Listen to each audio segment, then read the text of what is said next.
The Southeast Fort Wayne grocery store development is stirring up some controversy tonight. One resident is concerned the city's process will actually harm the community by enhancing racial inequity. Fox 55's Brianna Bias explains those concerns.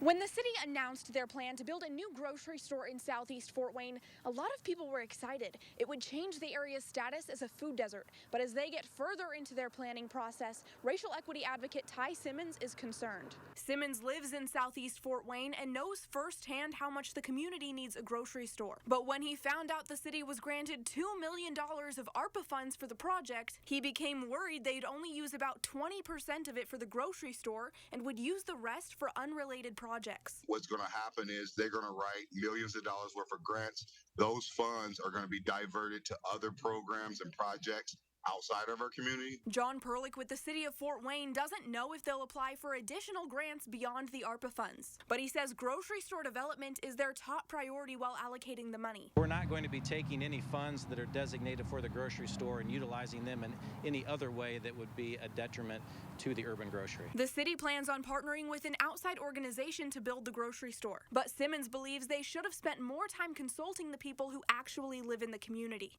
Everyone eats on the south side of town. And if we can all become part owners of this model, wouldn't you think it would be more positive for not only our community, but the city? Perlick says they've done everything they can to involve residents in the planning process. There have been a number of community meetings where we've updated people not only on the entire strategy, but different elements of that, the Southeast grocery store being one of those. He says Southeast residents are already in project leadership roles. But Simmons says his community needs to have full control if they're going to build generational wealth. The trickle-down effect doesn't work.